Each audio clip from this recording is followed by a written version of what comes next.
নেতার পিছে কামলা দিয়ে গাড়ির পিছনে পিছনে দৌড়াইয়া দৌড়াইয়া নেতা হওয়া যায় না। আপনার যদি দক্ষতা থাকে, যোগ্যতা থাকে, তাহলেও আপনিও বাংলাদেশের প্রধানমন্ত্রী হতে পারবেন।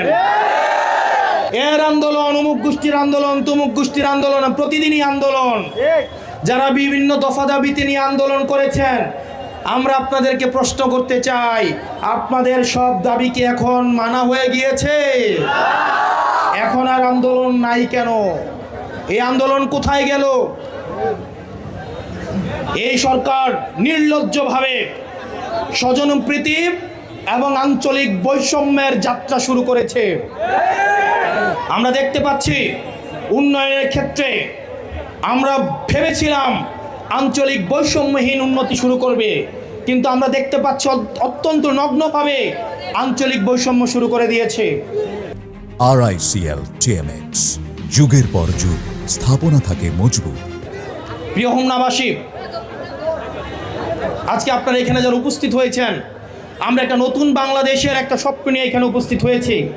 এখানে অনেক শিক্ষার্থী আছে, ক্লাস 5-6 এর স্টুডেন্ট, ক্লাস 4-5 এর student, school going student, college going student. আমরা এমন একটা বাংলাদেশ দেখতে চাই যেই বাংলাদেশে আপনিও স্বপ্ন দেখতে পারবেন। আপনার যদি দক্ষতা থাকে, যোগ্যতা থাকে, তাহলেও আপনিও বাংলাদেশের প্রধানমন্ত্রী হতে পারবেন। নেতার পিছে পিছে ঘুরে, নেতার পিছে কামলা দিয়ে গাড়ির পিছনে পিছনে দৌড়াইয়া দৌড়াইয়া নেতা হওয়া যায় না। আমরা পরিবারতন্ত্রের মধ্য দিয়ে উঠে আসা নেতৃত্ব চাই না।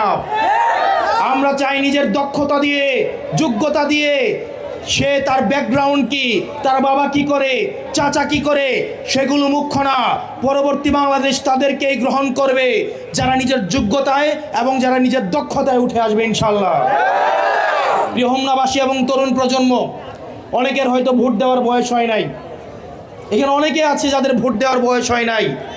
আমরা আজকে রাজনীতি করি আগামী দিনের আপনাদের বাংলাদেশের ভবিষ্যৎ বিনির্মাণ করার জন্য। আমরা চাই পরবর্তী বাংলাদেশ যারাই নেতৃত্ব দিবে, যারা আপনার কর্মসংস্থানের কথা চিন্তা করে, সেটি তাদের পলিসিতে আছে কিনা।